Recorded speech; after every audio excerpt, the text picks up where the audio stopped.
Alright, hello everyone and welcome back to yet another video, and in this video I'm going to actually be doing another complete discography review on all the Blink-182 albums ranked worst to best. Now this one is going to have, of course, every album they've made, and they made, I believe, 10 or 9 albums actually right now, and these are going to be ranked from worst to best. So my least favorite Blink-182 album was California, and this one was honestly, I think, one of the most bland albums they've made. There was a few good songs in it, like some of the bonus tracks were, a little bit decent, but for the most part, I think a lot of it was pretty generic in my opinion. The opening track is actually pretty good though, in my opinion. There were a few good songs in this album, of course. I think a lot of it was pretty generic and bland though, and not their best release for sure by any means. But of course there were still a few halfway decent songs on it, so I'll give it that credit for that. And this is of course when Matt Skiba was first joining the band and did guitar and vocals on it after Tom DeLonge left Blink-182, and I thought it would actually be better than this, but it was kind of underwhelming in my opinion compared to what I thought it was gonna be. So number 8 is going to be 9. Now this one, when I first heard the first single, I was like, I don't think this is gonna be much better than California. But when I heard a couple other singles from the album, like Dark Side was a pretty decent song, and there's a few others like On Some Emo Shit, which is a good song, and Pin the Grenade was also a pretty decent song in my opinion. So I thought this definitely wasn't, the worst Blink-182 album. It's definitely a little better than California, but of course it's still not their best album of all time for sure, because I think their older sound definitely is a lot better than their newer sound. But still, they still can make a decent song for sure, and a few songs in this album kind of prove it, especially On Some Emo Shit, Pin the Grenade, and a few others. And Matt Skiba was still in the band, of course, and did guitar and vocals on this album, and I thought this was actually a little bit of an improvement from California, actually, in the fact that, it wasn't kind of as generic as California was. Number 7 is Neighborhoods. Now this album was actually their last really good album that they made, I think, and this was right before Tom DeLonge had left the band, and they were going in a bit of a different direction, in a more alternative rock direction, even more so from their last album, which was the self-titled album. And I actually think they pull it off, pretty decently. There's still many songs in this album that I listen to quite often, like Ghosts on the Dance Floor, Natives, Up All Night, After Midnight. Even some of the bonus tracks like Snake Charmer are pretty good on this album, and I think they definitely did a decent job on this album as of instrumentation and melodies for sure. The melodies were probably the best part of this album. I think the albums that followed this didn't have those great melodies in them that this one did, probably due to the fact that Tom DeLonge left the band. But this album I think was actually pretty decent in my opinion. It's definitely not their best by any means, but it is a decent album for sure. And this album, including pretty much every other album that Travis Barker has been in, shows that Travis Barker does have great abilities on the drums and can make the instrumentation so much better when he's in the band for sure. And I think without Travis Barker, Blink-182 would not be the same at all. Kind of the same as when Tom DeLonge left, but maybe even more so to an extent of the instrumentation changing.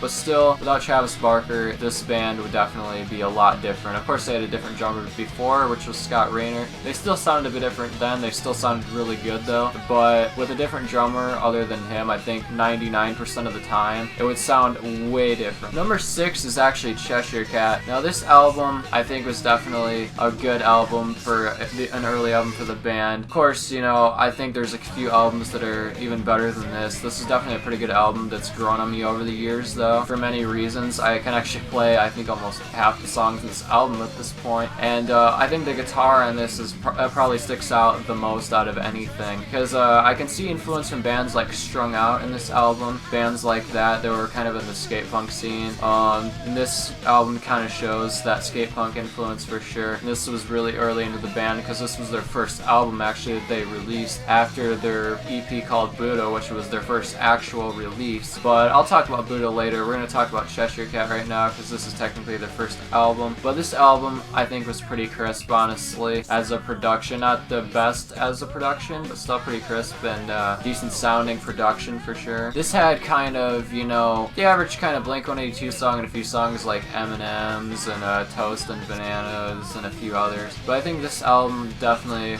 was a good album as of instrumentation like guitar. Scott Raynor was actually in this band, and I think he kind of held him back in a way, but for what he did, he was pretty decent at the drums, I think, though, and he definitely did a good job being in the band. And I'm not glad that he really left necessarily. I am glad Travis Barker's in the band though, because he does add a lot to it. But you know, for the time Scott Raynor was in the band, he did a pretty decent job in my opinion. This is like the one album that had all the songs too, along with Dude Ranch, which had some songs about, you know, societal problems and wealth problems, like Carousel, which is actually one of my favorite Blink-182 songs of all time. That song is just so anthemic, and was actually one of the first Blink-182 songs I heard, believe it or not, because I had the Greatest Hits album from a long time ago, and first song that played, of course, in that album was Carousel, and I thought the instrumentation was great, you know, for this song, and it definitely, to me, is one of the best Blink-182 songs of all time. I know some people may disagree with me on that, probably, but this is one that really stuck with me almost more than any other song they've ever made. So, number 5 is actually their self-titled album. Now, this album definitely stuck out to me in many ways, because there were so many different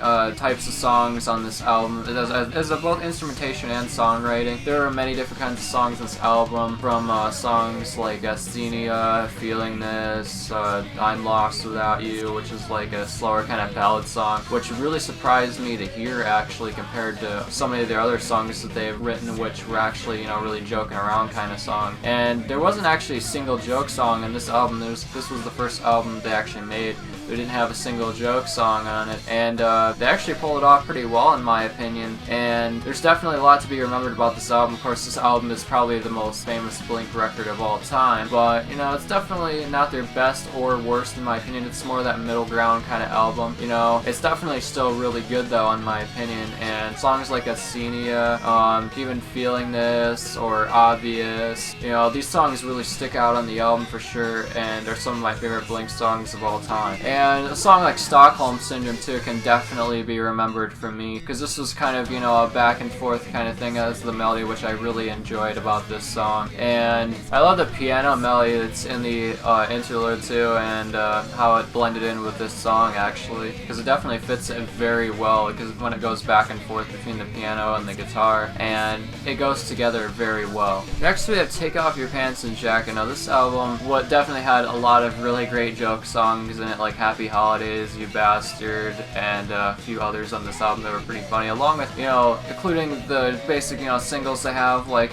First Date and The Rock Show, which interesting how they are written actually, because they didn't have any singles that they could really release for the album, and then both Tom and Mark went back to their homes and actually wrote these songs, which were actually supposed to be really simple songs actually, because they were frustrated that they didn't have any singles for the album, and the record company wanted a few singles to pump out for this album, and these actually turned out halfway decent. You know, they turned out pretty good actually in my opinion, and are ones that definitely stuck with me throughout my teen years for sure, you know. And this is one of the first albums I listened to by this band in full, and I thought it was a very good album as a melody. And if there's any album I'll, you know, go back to bring back nostalgia, it would be this album and a few others that I'll mention. Number 2 is Enema of State. Now this album was definitely one of the greatest Blink-182 albums of all time as well, and for many reasons. There was many great songs in this album that were, you know, either about, you know, ex-girlfriends, or, you know, going to a party, the party song, which, you know, great song as of, you know, the lyrics in it, how upbeat they are and everything, and how the chorus is and everything of that song is actually very good. And Dumpweed is probably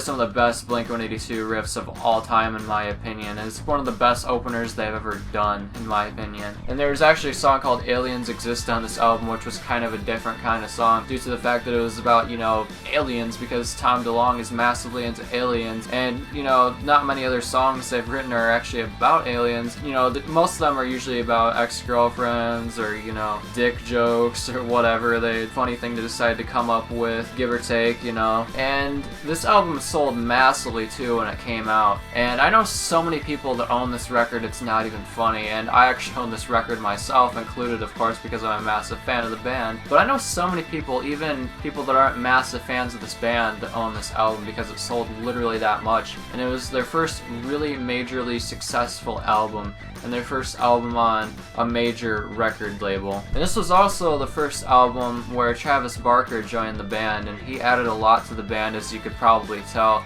by listening to this album compared to their first couple albums, and that definitely sticks out to me on this album. And honestly, there's not one skippable song on this album in my opinion. And we're gonna go to number 1 now, which is Dude Ranch. This album, by far, my favorite Blink-182 album of all time. Some may disagree, you know, because Travis Barker wasn't in the band, but, you know, during this time, I think they were at their absolute prime as of songwriting and, you know, writing both melodic, funny, and, you know, even serious kind of punk songs at the time, which stuck out very much to me. And this is actually one of the first records I listened to by this band as well, and it's definitely my favorite one of all time for many reasons. I could play literally this whole album on guitar at one point as well, and got so into this album. I actually own this album as well, including like almost every other record by this band except for their new album 9. But this album, absolutely great album. I love the back and forth that Tom and Mark do on this album, and it sticks out in this album more than any other album they've made in my opinion. And I think these were the golden days of Blink-182, like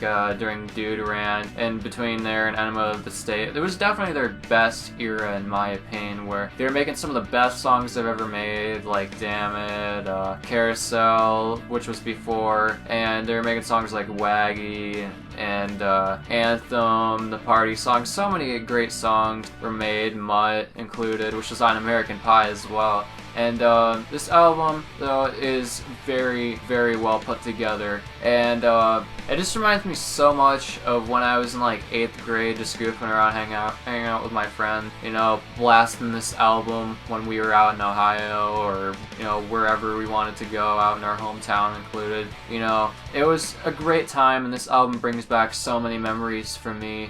And if you want to taste what Blink-182 really, you know, sounds like, for the most part, this album is definitely a great one for that, along with Enema of the State.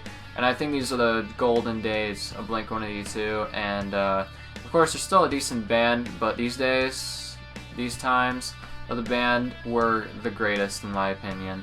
And they won't be forgotten because, you know, of course they still play these songs live. It's not the same as before because, you know, Tom's not in the band, but even these songs live still to this day, you know, they play and they still sound really good even live. So that is it for the complete discography of Blink-182, and a few updates for this video in case you guys haven't been following my Twitter lately or anything like that. I'm also going to be doing a Fat Music review of their compilations they've made, starting with Fat Music for Fat People, and we're going to go up to that until their latest compilation of that series, which was in 2015. But stay tuned for that. I haven't listened to all the compilations exactly yet. I've listened to most of them before, but I haven't heard all of them yet because I didn't know there were that many in the first place. I listened to the first few years ago, but I haven't heard all of them, and I'm working on listening to all of them, giving a full review on it for you guys. So that is it for this video.